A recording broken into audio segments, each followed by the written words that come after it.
Good evening, everyone.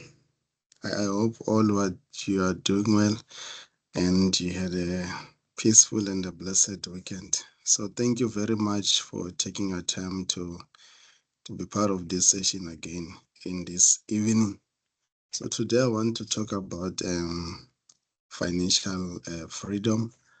I'm using two screens, so other notes I'll refer them on the other screen, which you won't be able to see, but most of the notes are here.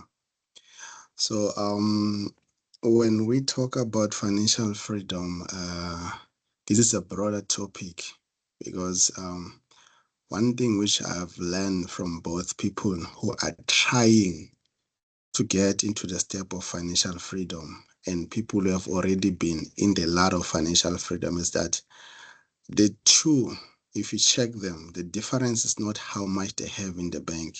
The difference is the discipline that they have. So I was listening to this conversation from this guy. He's a billionaire. One of the things which I will urge you guys is to sometimes sit around conversations where people have already made it, people who have their billions and millions are sitting, and you allow yourself to learn. Not in a setup like this. This one is a setup of learning, but in a setup of just having conversations. So that guy was saying, in that conversation, he was saying, I have a 5 million which is in my savings account, and I just put it there as savings. And he said, if that 5 million I can give it to someone who's disciplined and we have already paid off his debt, that someone can be able to live a retirement life and enjoy it without struggling financial, but it will require a certain discipline. And when I listen to him, I know the guy, yes, he's already a billionaire. But when I listen to him, you might assume that maybe he's a person who's still trying to reach maybe his first million. But that guy is a billionaire. But you can tell from his conversation that the guy is more disciplined. The guy is more disciplined and he pays attention to a lot of things. And then you come also to this level where is the lower level of the ladder, where you get a person who's still trying to get there, but it's not yet there. One of the mistakes which I have observed about people who are still trying to get in that ladder of financial freedom is that they reach a certain peak where maybe their income from their salaries changes. So instead of leveraging, like using that kind of amount that they're earning, instead of using it as an advantage to pave a way to financial freedom, that's why they develop habits like starting to spending without observing, spending without reflecting in the types of spendings which they engage themselves into, because now they have more. But having more comes with a lot of responsibilities, because if you want to achieve financial freedom, it takes those small things that you pay attention to, and then you don't stop to build right habits even when you're in that level. One billionaire said, even at this level, I still negotiate with people. I still have time to pay attention to my bank statement even at this level. And I was like, but if you can make at least 500 million, you will be in that point of saying I'm no longer paying attention to my spendings. But I said even this level I still pay much attention to those things. So now let's put the foundation by this. Wealth is not the same as income. This is the liner in terms of understanding financial freedom. This is the liner principle that you need to understand, that wealth and income, these two are not the same. So what I've noticed, I've learned about many people is that when they start to, especially when they start to earn more, they think they've already made it and they're already wealth. That's why now they increase even their lifestyle. They increase a lot of things, in fact. So, but when you speak of wealth and income, these are two separate things. And then when you grew, I remember back in the days growing up, we were always told that what you need to do, you need to get a good paying job. You be an engineer and then go and work in companies like Sasol, then you will be fine. But they never told us that income is not the same as wealth. because income is limited for a certain period, and it also have a lot of limitations compared to wealth. Wealth is systems. Income is just time moving from one point to another. It's very limited. So that's why I remember telling someone, I said, for me, sometimes when it comes to business, I talk less with people who are having income, because people who are having income, most of the time, they don't listen to you. Even if you share and believe that they're listening, they don't listen to you because they find comfort from that income that they're getting, that fixed income that they're getting every month. I said, it's easier for you to talk about business and initiate those things that I'm talking about with the person who's hungry, with the person who knows that I don't have any backup of income. So they do their best because they know they don't have any income. I said, but when it comes to people who are earning income, it's not that easy, because they are comfortable with the kind of income that they are having, but an income is limited. So if you make a good income each year and spend it all, you are not getting wealthier. So you are just living high. So just because you are earning more, it doesn't mean that you are wealthy. Because most of the time, people who are earning more, these are the ones who are struggling more most of the time. Because what they do, when the income increase, they also increase their spendings, and they also increase wrong habits. While income is a good advantage in terms of building wealth, what you need to do is that your income should be an advantage to build the systems, that those systems are going to assist you. When I talk about system, I'm not talking about complicated things. I'm talking about using your income to be able to buy a freedom. So when you use your income to buy a freedom, is that your income is not, it's not a ladder to a lavish lifestyle, but your income is a ladder to financial freedom. So you use your income as an advantage to buy more things which are going to bring more income into your hand. So wealth is what you accumulate, not what you spend. So wealth is often built by what you refuse to leak. I was reading this Spanish proverb that says, a big ship sink through small holes. They say those small holes that you're not paying attention to, they'll cause the ship to sink. So when now you start to, especially when you have the higher income, you sometimes you don't pay attention to those small things. But guys, if you want to achieve financial freedom is not like I wake up today and then say, boom, I have arrived. It's what they have said in the book Atomic Habits. I'm sure most of us know it, Atomic Habit, that it takes small things to change big things. It's those small spendings that you don't pay attention to, that they always delay your financial freedom. And again, it's those small habits that are developing that will help you to achieve your financial freedom. That small subscription that you don't pay attention to, that you're not even using, that small hole, it may seem small, but what you need to understand in this world that we are living in, compounding plays a major role. So that small amount that you're spending, there is this spending that I wanted to make. Then I sat down and started to do the calculations, and then I've discovered that according to what I was supposed to spend in a month, it's a small amount. And I sat down, okay, let me calculate this whole thing and project it according to what is on the table. And I've discovered that my no in that small thing have saved me 100K. But because the 100K was not going to come out like coming out at the same time, it was not come out as small amount. But after a certain period, when I calculated and said, I have saved myself to spend 100K, and there was no need for me to add this. What I need here, it is to build a bridge, which is called patience. And I have to be patient and then wait for that time. And when that time comes, I will achieve the same thing which I was pushing myself to say, I want to achieve it within a short scale of time.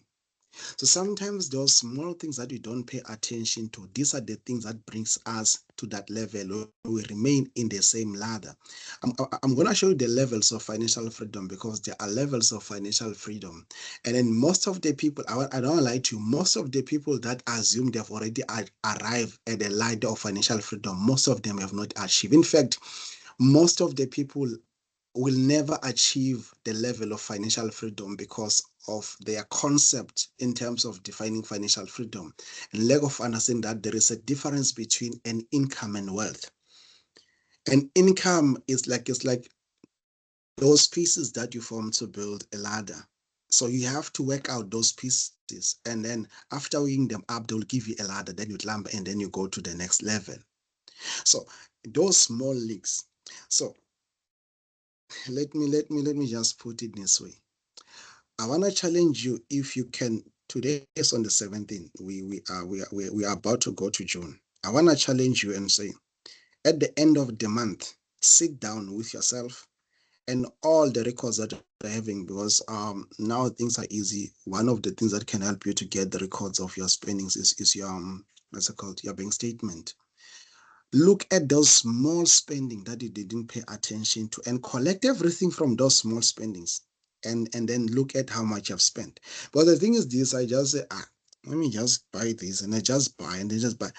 But if I can sit down at the end of the month and calculate all those small spendings which I was not paying attention to, I will discover that most of the time when I say I have financial crisis, I don't have financial crisis, but I lack discipline. And then because discipline is not for big things, according to the book called Atomic Habit. Discipline is not about big things. Discipline is all about those small things. It's all about those small things. I remember one day we were learning about the spirit of excellence, and when you think of, especially when you think of, we speak of excellence in our big companies, in the boardroom meetings, we speak of excellence that, no, guys, we need to excel. We need to make sure that the company is delivering one. We talk numbers, big numbers. But what I've learned about the excellence, like from that lesson of the spirit of excellence, is this: the one who was delivering the lesson, he never went to big things. He said, sometimes you have to understand this, that excellence starts with small things. It starts by you, when you enter a room, make sure that you pack your shoes at the right place. It starts by those small things and move. I said, but this is a powerful lesson. And because we are always moved by saying, okay, only the big things I need to pay attention to. Say it starts with those small things. If you can master those small things, then you will be able to master those big things. So if you can sit down with yourself and pay attention to those small leaks that are there, you will see that there are a lot of holes in your ship, and those holes, they don't cause the ship to sink at the stand where you are, but later on the ship will definitely sink. And when the ship start to sink, you will think that now is the time to act. It's like with this doctor, he said something which is profound. He said, you need to normalize coming to see me, because most of the time when you come here, when you're sick, those things that sometimes you struggle with, like, they've been there for a very long time. Now your body is responding that I'm tired to fight this. So you need to normalize to come just for simple checkups. So most of the time we want to take actions when things are going down, but we don't need to go to that direction. We always need to do those small checkups.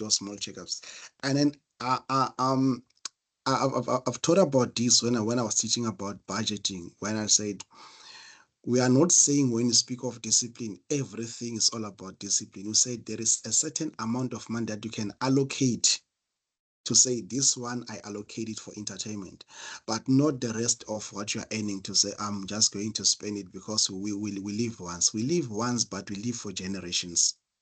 It's a fact. We live once, but we live for generations.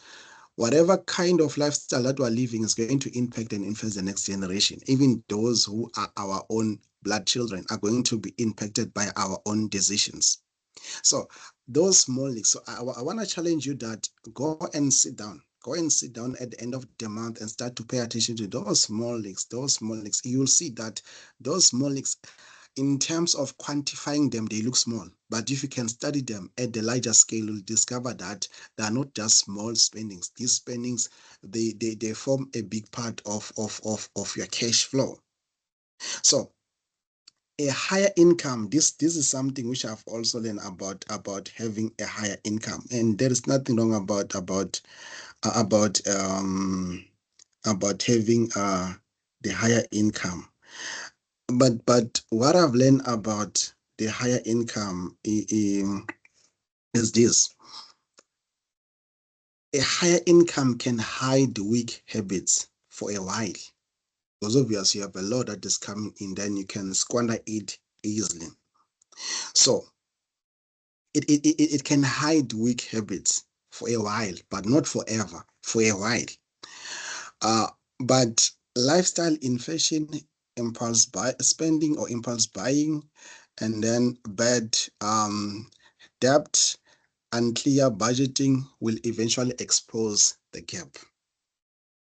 So as far as I'm earning more, these things of impulse buying, when you speak of impulse buying, you speak about the failure to deal with early gratification, that whatever is in front of me, as long as I have money in my pocket.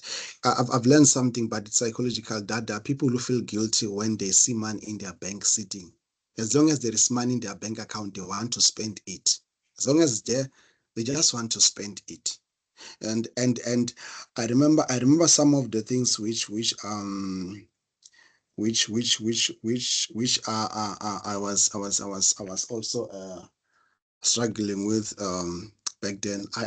I used to have this mentality of saying, okay, if I can spend this money, I know that next month I will be able to I mean, after some certain days, then I'll get my pay again. So I'll have that mentality to say, okay, it's okay, I can spend my money today, and then I know next week I'm going to be paid. But these are the small leaks that will definitely affect you, and sometimes you'll be looking at those portions to say, okay, since I have this amount that's going to come from this side, then I have right to spend this amount. But you have to build a certain discipline in order for you to win this money thing game. So a higher income can definitely hide those things, but later on they will definitely affect you. So the quiet wins are usually boring, and knowing where money goes and avoiding hype and keeping reserves and investing only where you understand the risk. Financial stability is less about one big move and more about not letting small leaks become your lifestyle. So financial stability, those small leaks that you pay attention to say, okay, this I need to cut off, this I need to make sure that I discipline myself in this area. You need to go down in those things and those small things, and they say, I need discipline here. I need to follow my own budget, and I need to stick to what I've said I have to stick to every month. So you learn those things, and one of the things that can assist you in this is have systems of accountability. I spoke about this. You can have a person who holds you accountable. That person can be your partner. That person can be your mentor.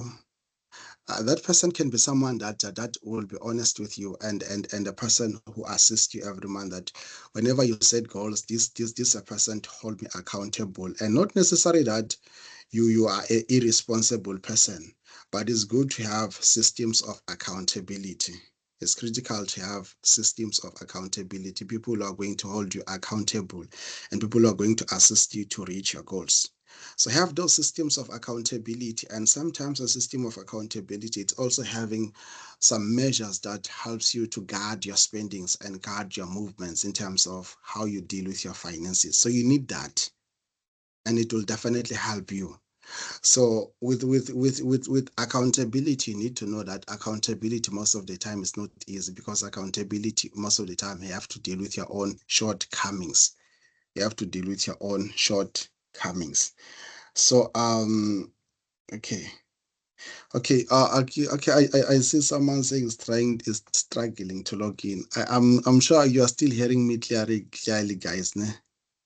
Can reflect on me, because I see someone said. Yes. Okay, no, it's fine. Thanks a lot. Let me continue.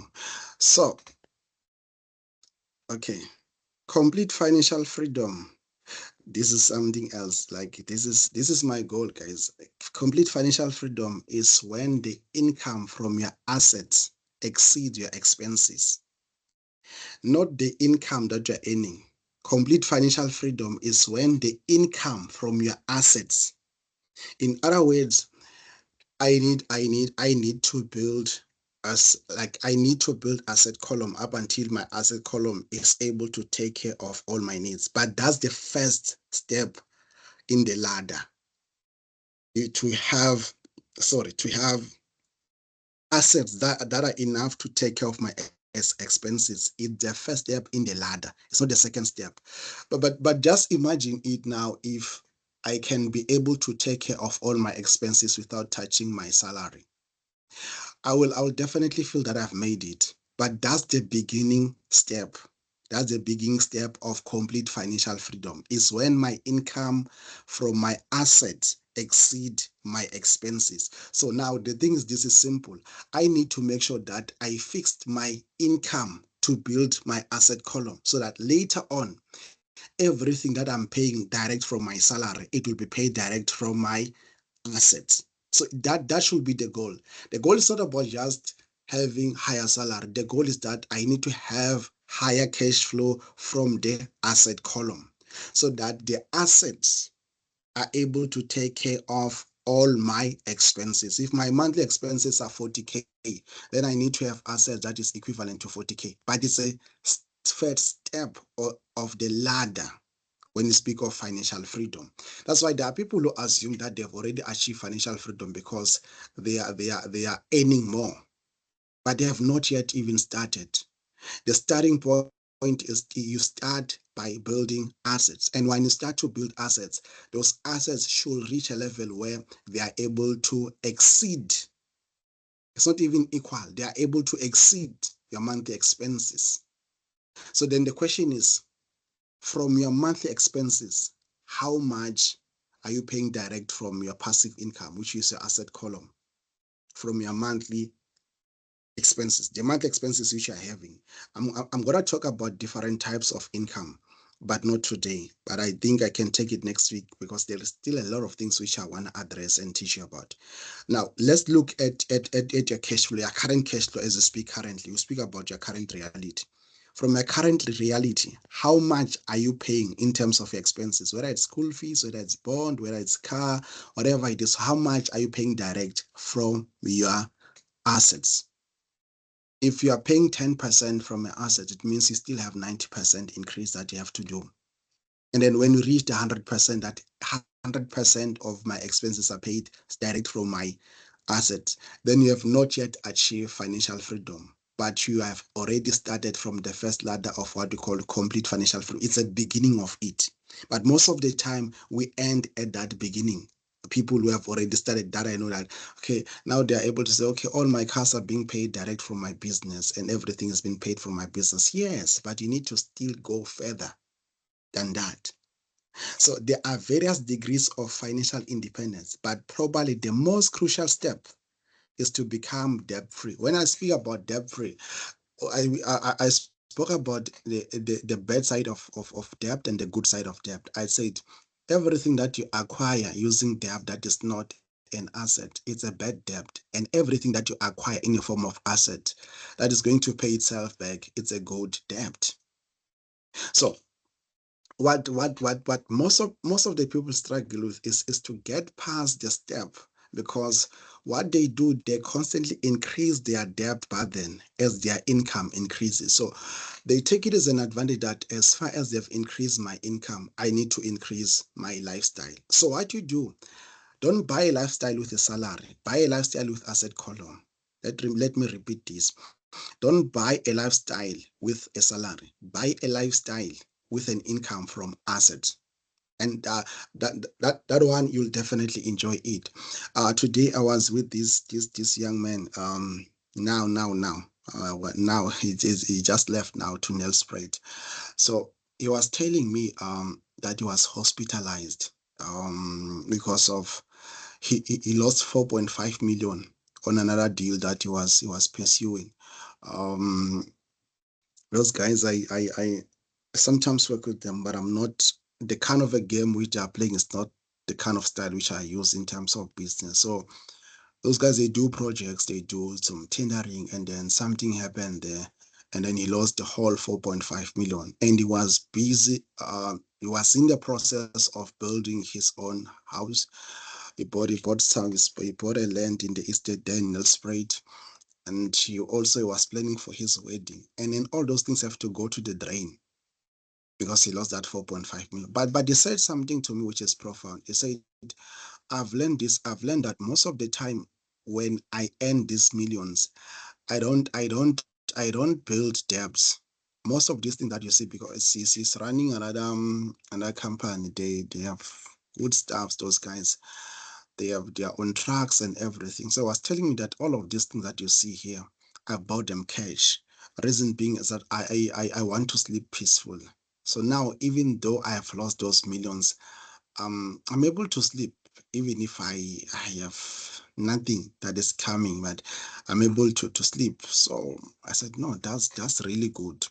So what I'm subjecting to is this: don't buy to a lifestyle using a salary. The kind of lifestyle that you wanna live. I've learned this from the book called Rich Dad Poor Dad. They said the poor, they use their salary to buy a luxury lifestyle, but the rich, they use their salary to buy assets which are going to pay for their lifestyle. But you see that there are bridges here. You go there, it's either you go direct using a salary, or you go the other way, that you use your asset as a bridge to cross to the other side, or use your salary to be a bridge to go to the other side. But the other one is not stable. So the problem most of the time people are failing to cross these bridges because they constantly increase. Okay, one of the principles which I've learned and I'm practicing is that each and every year I need to decrease my level of lifestyle. And not necessarily it's people like, I feel like, oh, I'm becoming poor. No, it gives a room to increase my asset column. So income is temporal. Income is temporary. It's a temporary stream. Even if you are a permanent employee, you can't work for the rest of your life. That's a fact. You can't work for the rest of it, even if they don't fire you. But you can't work up until 70 years. You can't work up until that. So the thing is, if you stop working, your earn income also stops. So it's way limited. So if you can break this cycle of just depending on the salary income and start to build, guys, I have to repeat this: there is nothing wrong about salary. It's good, but it's at a starting point. That's the starting point. It's not the ending point. Yeah. The thing is that we're taught at school that we need to get companies which are paying us better, and that's that. Even me, I had that method that I need to get a company that's paying me better, then I go for it, and then the rest it will be history. But I've discovered it does not work like that. That formula does not work. So if you can break this cycle by limiting your debt, paying it off more quickly as your income increase, and you are already 80% of the way to financial freedom. So whatever debt that you are currently paying, please put more efforts. If they say you will pay X amount, sometimes pay X amount and add a half of it again, or pay twice what they are required from you, and make sure that you eliminate those things so that you'll definitely be able to build a room for stability in terms of financial freedom. So now let's look at the 5 levels of financial freedom. As I've said, many people have assumed that they have already arrived in the level of financial freedom. Let's look at the 5 levels of financial freedom. So, or the 5 levels of wealth. Anyhow, it's fine. So, the first step is the survival level. Is the survival level. Unfortunately, that's where most people end. They end in this one. It's not even the first level of the ladder. And this is outside the ladder. You still have pieces that you need to merge them and make a ladder. So this is the first level. We call it the survival level or the survival mode. So at this level, a person lives from paycheck to paycheck. In other words, these are the guys that they will be paid on the 15th, and then they go around the month, around the 30 there. They'll tell you, Abraham only left with money for petrol. So now they are waiting for the next salary to come in so that they will be able to continue now to create more debts, or sometimes finding the way to survive. But what I know about this mechanism of survival mode is that it also affects you psychologically, because what you what you do most of the time. I've learned this in in studying the brain. They said a brain, if you put it in a survival mode for a very long time, it will always search for a comfort in a place where there is no comfort. In other words, it learns to live within that space. So people who have lived from paycheck to paycheck, they end up caving away to live that kind of lifestyle for the rest of their lives. So that's why sometimes when you speak with these guys who are in the survival mode, you warn them about debt. They won't listen to you because it's like it's part of their lifestyle. It's part of their lifestyle. So in the survival mode or in the survival step, you live from paycheck to paycheck, and this person has little or no financial margin at all. So income is used immediately. Immediately the money jumps into the account. Some it does not even last for more than a day. I remember someone was saying, I feel like my stress has increased now since I'm working. I feel like the time I was not working, my stress level, it was low because every time it's payday, I'm so stressed. And I said, but bro, how come? Like, I want to understand because that time we didn't have income. I said, oh, but I don't understand. Like, now my stress level has increased. So you have now to think of it in this way, that if you are going to spend most of your time in the survival mode, you're likely to end up there. So here is all about paycheck to paycheck. Immediately when the money comes in, and the worst about the survival mode, there are people that if in this situation, that even when the money comes in, it's no longer theirs because they have already borrowed, to say no, borrow me 50, borrow me 1.5, I'll give you when I get paid. And immediately when the money comes in, it's no longer yours. Someone said, be careful of having a habit of spending money that you don't have currently. And that's the thing, that sometimes you end up borrowing from this one, borrowing from this one, and borrowing from that one, that when the money comes in, you are no longer having it. It's no longer yours. You become the slave of exchanging time. And then you work and then money comes in, and then it can just go like that.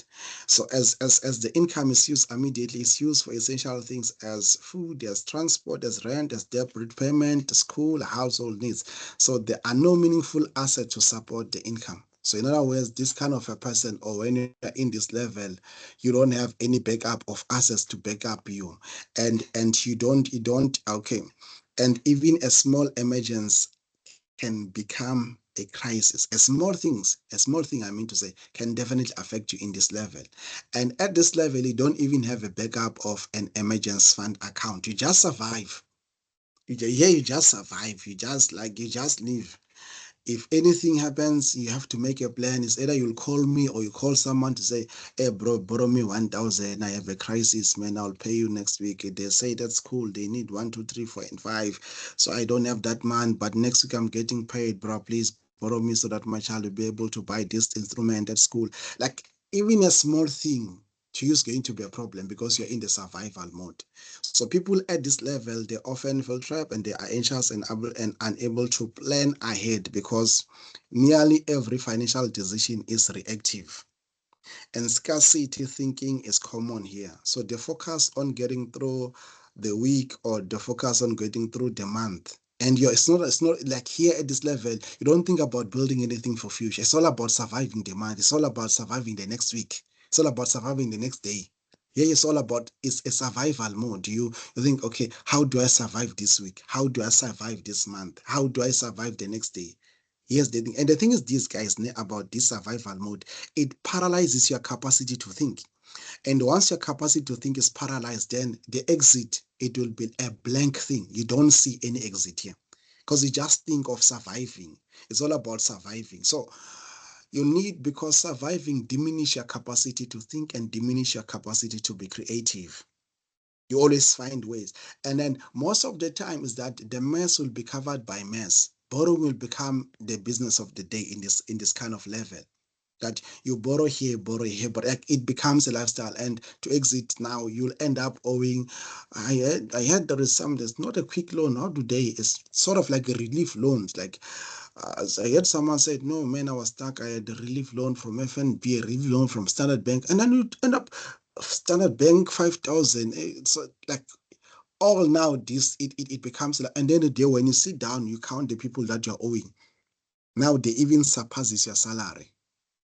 It is survival mode. So I know like the key signs here is running out of cash before payday, relying on debt for regular expenses, and having no emergency fund account and lacking a clear monthly budget. So here the focus should be moving forward. When you're at the survival mode, the focus should be moving forward. Then the question is, then how do you move forward? How do you pass the stage of survival mode? The first thing I spoke about small leaks. The first thing that you need to do when you're in a survival mode, you need now to track your spendings. Track all your spendings and track review your spendings and think around your spendings to say, but what is it that is not necessary? What is it that we can definitely cut? Because you're in a survival mode. You also try to find means to say, here I can survive if I eliminate this, so that you'll be able to create a room. Because here your focus should be creating a breathing room. Here there is no way, there is no way you can breathe in a survival mode. So the first thing that you need to do here, you need to create a breathing room. And to create a breathing room, you need to start to track your spending. I'm not saying when you're in the ladder of financial freedom, you're not tracking your spendings, but this is the first step, that you need to track your spending. And then you need to separate your needs from wants, things which are essential and things which are non-essential from your list, and say, okay, these I eliminate, and reduce debts that you're having, especially high interest debts. If you're having those debts, you say, I'm going to start to build a system where I'm no longer going to depend on debts for survival. I need to start to eliminate them. Here, you don't talk investments here at this level. Forget about investments, because what is it that you're going to invest? That even if you invest here, you're going to go back to the same investment and say, I want this money because there is something that has already taken place. Here, you are building, you are paving your way out. You are creating what called a breathing room.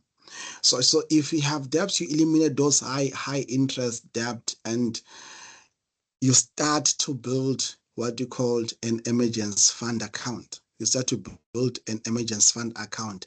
And the second thing that you do, if you discover that you have an income problem, because sometimes at the survival mode, discover that there are people who are definitely disciplined, but you discover that in their discipline, their income is not sufficient. They need to add. So you have to find ways to add other streams of incomes, which you can find a hustle that you can do. Can find a hustle that you can do that can bring extra. Forget about those things that brings 15 million. Start about those small things that can bring at least 500, can bring at least 200, and start to do them, so that you'll create a breathing room in this level. So your focus should not be the first victory here. The first victory at this level is not becoming rich.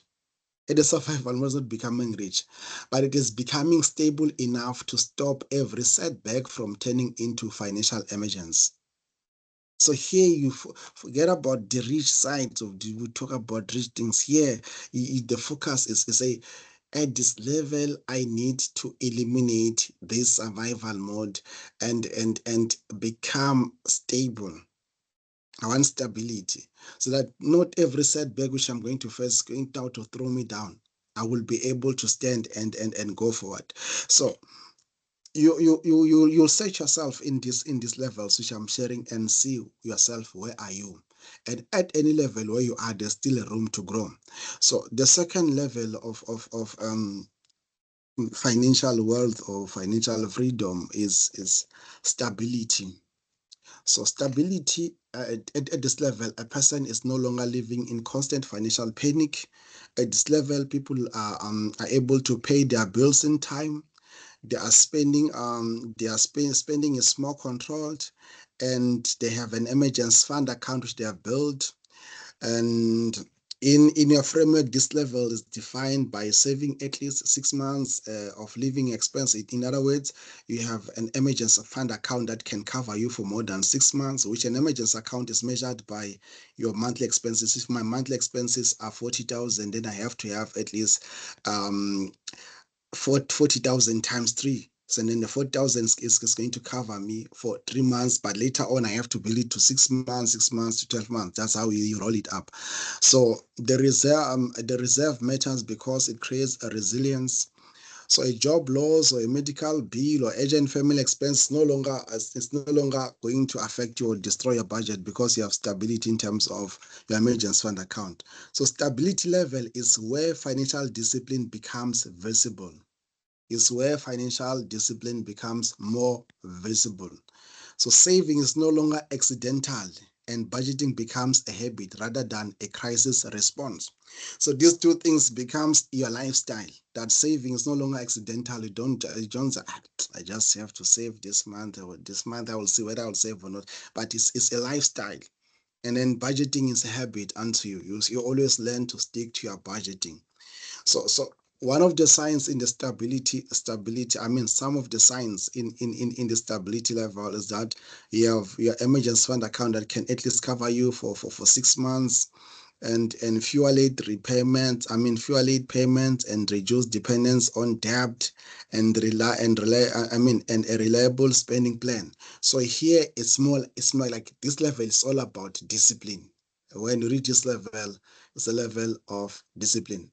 So the main goal when you're in stability, is to protect the foundation, because stability is more like a foundation. You're not even in walls, it's more like a foundation. So the main goal here is to protect the foundation and begin building wealth intentionally. You have not yet arrived. You are in your foundation when you speak about, okay, this person is in the stability level. That if you check now, if you can check today, you know that in terms of your expenses can be covered at least with the emergency fund account, which you're having for 6 months. And remember, your emergency fund account is not money that you're setting for goals. It's money that is there sitting to protect you against all unexpected crises. And you know that every month you're sticking to your budget, and you know that savings is a lifestyle to you. So this level is marked by a habit of saving and a habit of sticking to your budget. It's level of stability. It's marked by that. And the goal here, your goal here, when now you are able to save, when savings is now a habit, and budgeting is also part of your lifestyle. Now, what you need to focus here is to protect the foundation. In other words, you focus on those things that can cause you to go back. That I don't want to go back again. What is it that I need to do? Because here you need to protect the foundation, and you need to start to build wealth intentionally. In other words, you need now to invest in things which are going to make you exit that level of just saying, I have enough to cover for my expenses, I have enough to pay all the things that I'm having on the table. But now you find a way. You have not yet built assets which are paying you. But in terms of paying your debts, you are able to pay your debts. You are able to have enough in your bank to cover you, but you have not yet arrived. The thing is that most of the people are tempted to think that they arrive when at this level where they are able to cover their expenses and pay everything. So as your main goal is to protect the foundation and build wealth intentional, is the question of how do you move forward. In terms of move forward in this one, you need to have your savings automated. Instead of you saying, I'm going to put my savings, just automate them, and then keep your insurance up to date. Make sure that all your insurance are up to date. Don't have that mentality of saying, man, I've been paying for 4 years, there is nothing that have happened. People, they'll tell you, but I've been driving this car for more than 6 years. I've never had an accident. But you're not God. You can't predict what will happen next. You can hit someone's car anytime. A car can break, and like your car can be stolen anytime. So you need to make sure that all your insurances are up to date. Whether it's your house insurance, whether your components in the house, all of them that at this level need to make sure that you have stability in those things. Whether it's income protection, you have your income protection. Everything must be up to date. And the other thing is that you need to avoid lifestyle inflation. The thing is this about money. Money will always tempt you to prove to people that you have it. And most of the time, to prove to people that you have it, there must be things that you use to show them that I definitely have it. So, and also you need to begin investing consistently, because stability is important. It turns money from a source of fear into a tool of planning. So you need to invest consistently here. And I've already urged you guys that start by setting aside something. Like every month, you need to make sure that every month I buy ETFs. Every month, I need to make sure that part of my budgeting is to set aside money to buy ETFs, to buy individual companies, whatever it might be the case. But the thing is that you are investing. You are investing. So you need to invest consistently. The thing about investing that I've learned is that many people can start, but only few can be able to finish. Yeah, few can start, but many can start, but few will definitely make it to the end of the rope. Some they can start to invest for a month, the next month they're no longer investing. Some can start for 2 months, the next thing there is no longer consistent. Consistency is a game changer. That's why the Nike guys, their slogan is just do it. That just do it is a slogan of consistency, because they say we celebrate people who have made it anyhow. They were running, whether there was the sunlight, whether it was raining, whether it was cold. They say we celebrate people, not just winners. We celebrate people who have gone to the last step. So it needs here you need to build consistent. So the level of stability is marked by consistent. So you need to be consistent when you are at this level. You need to be consistent. So what are the things that you need to be? 3 components which are key here that need to be consistent in is budgeting, is saving, and is investing. These are the things that you need to be consistent in at this level.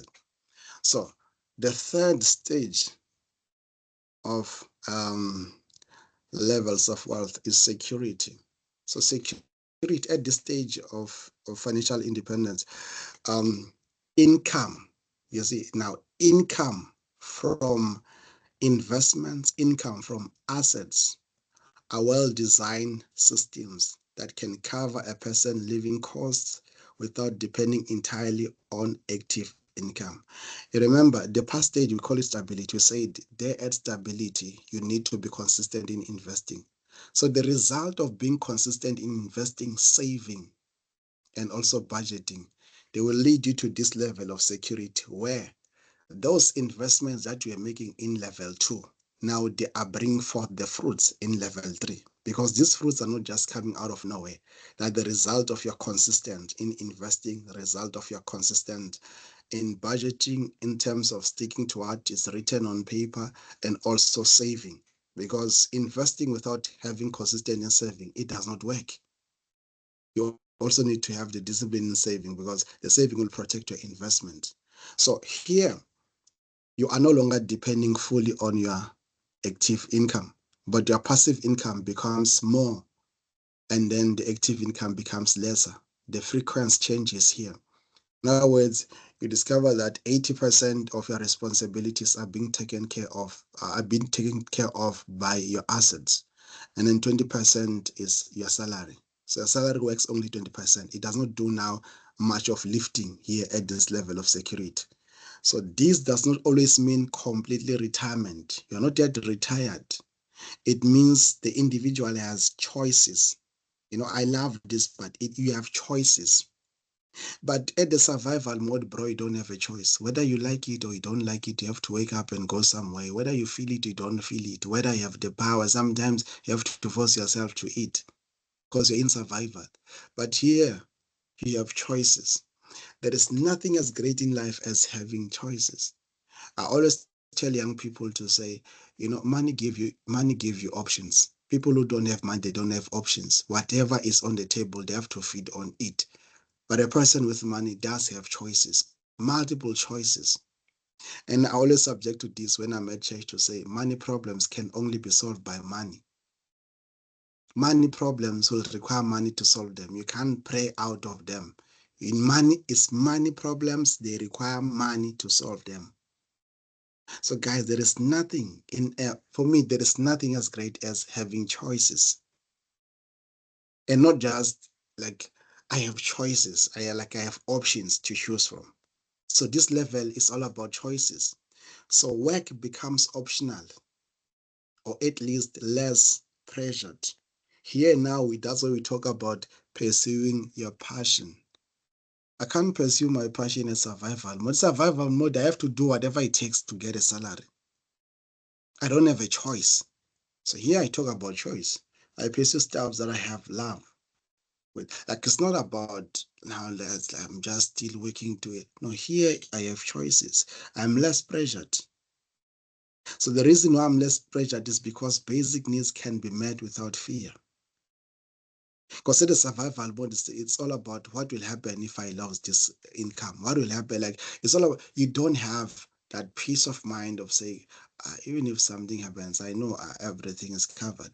So financial security is often the goal many people dream about because it brings freedom from dependence on a single paycheck, and it reduces the stress of economical uncertainty. Because with this kind of world that we are living in, a lot of things are unpredictable. You see now this petrol changing. There are a lot of things now. You see now the president of America visiting China. And the same day, someone announces that say, "I'm also going to visit China." You ask yourself, what's happening? What's going to happen? So there are a lot of things that can cause one to be anxious. So key signs in this level is investment income is meaningful and debts are controlled and eliminated, and long-term planning is active, and major lifestyle choices are less dependent on monthly salary. So the main goal here is to preserve independence while growing capacity. The previous one, the goal there on the previous one of stability, the goal there, it was to protect the foundation. But here it's no longer protecting the foundation. Here you have the walls. Now the main goal when you are at this level is to preserve independence while growing capacity. Now there are a lot of rooms. No, we are not talking about room here, but you are talking about rooms.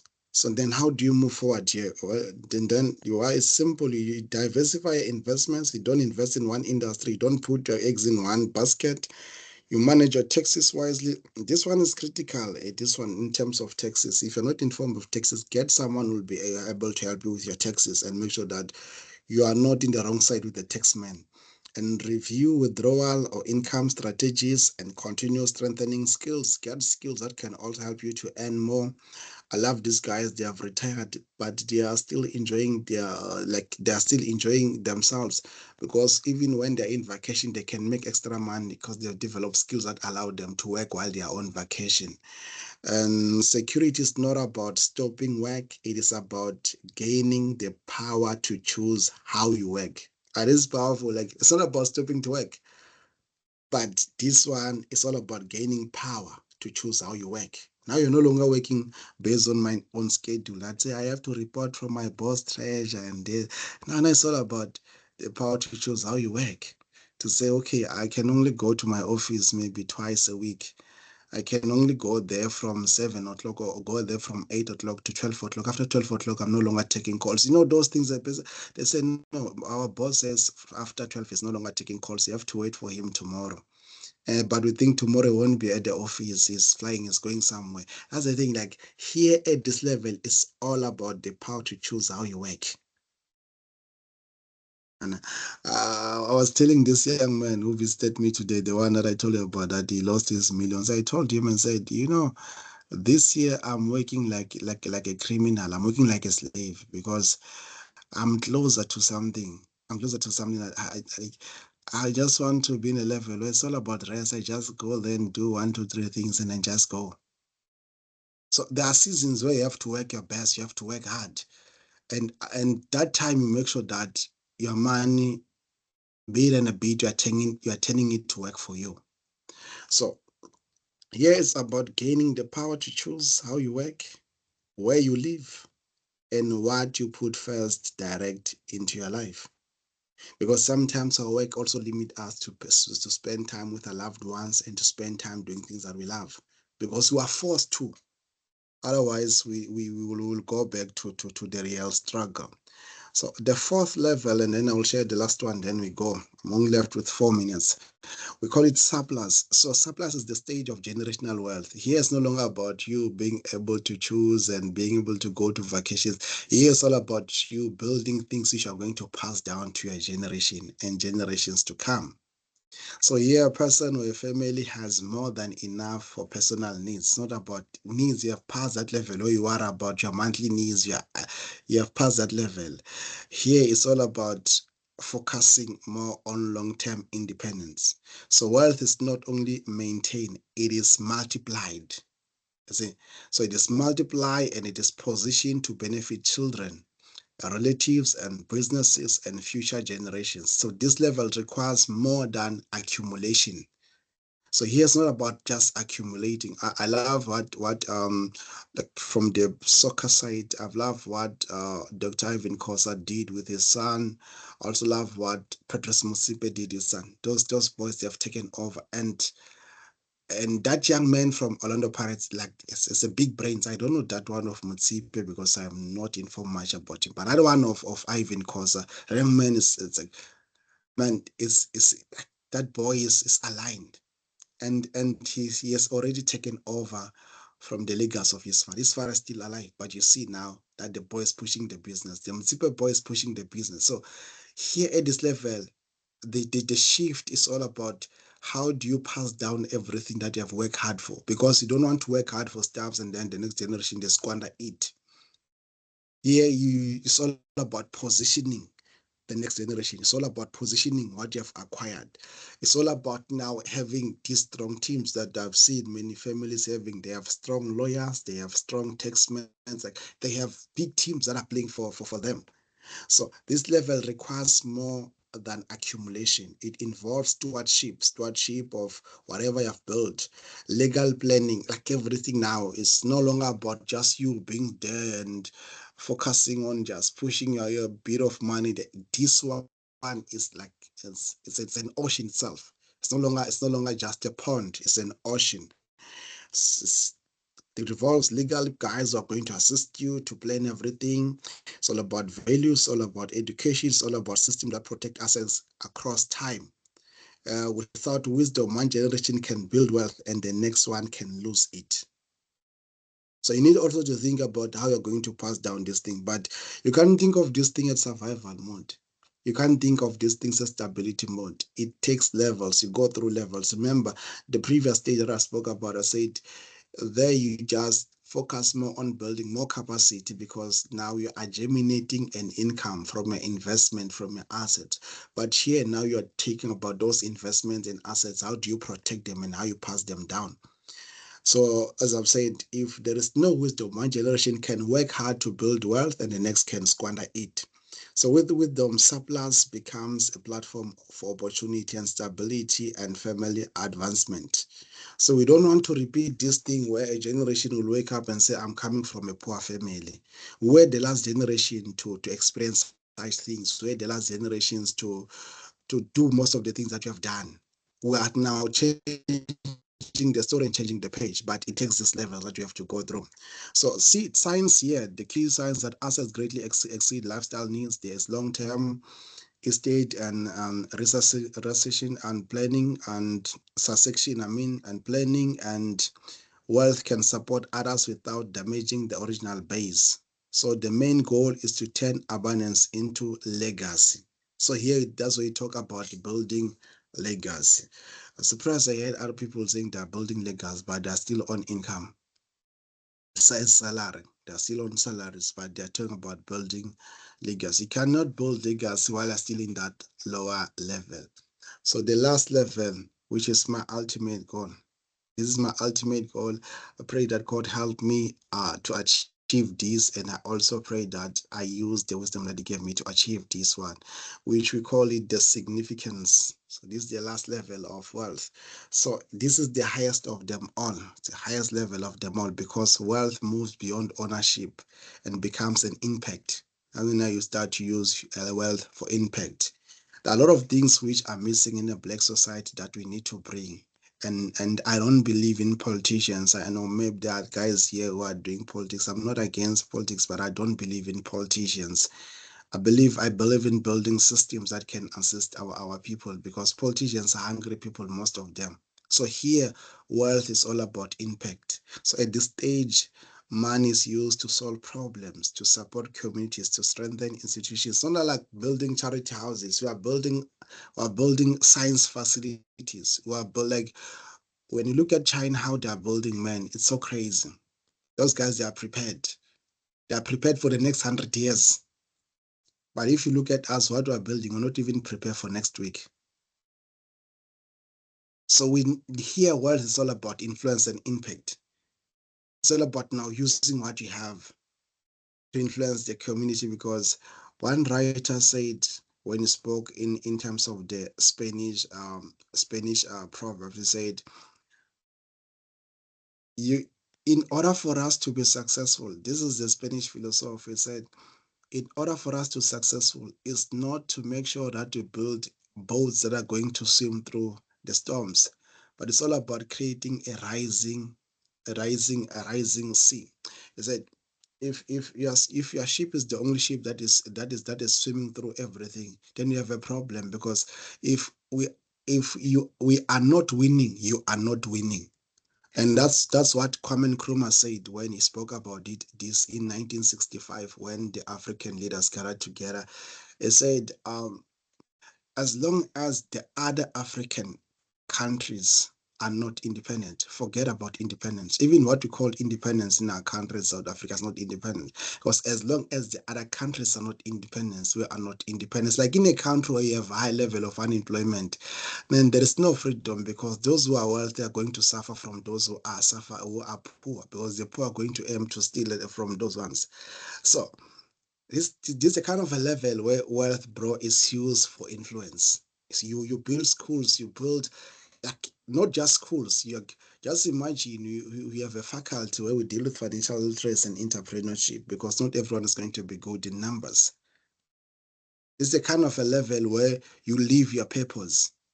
This is a kind of a level where it's no longer about who's going to pay you, because you have passed that stage of thinking about paying and being paid and everything. You have passed that stage. Now it's all about leverage. Like, now I sit down with people and then I trade them how financial literacy work. They go and trade. Not as I pay them for teaching other people. That's my goal. Like, I run this as a bigger facility now. People who have been trained, I just train them and say, go to your own space and teach people about this financial literacy. I'll pay you every month. It becomes the occupation, because I want to influence the society. So this is the highest level of all of them. So at the stage, money is used to solve problems, to support communities, to strengthen institutions, fund ideas, and to improve lives beyond one's household.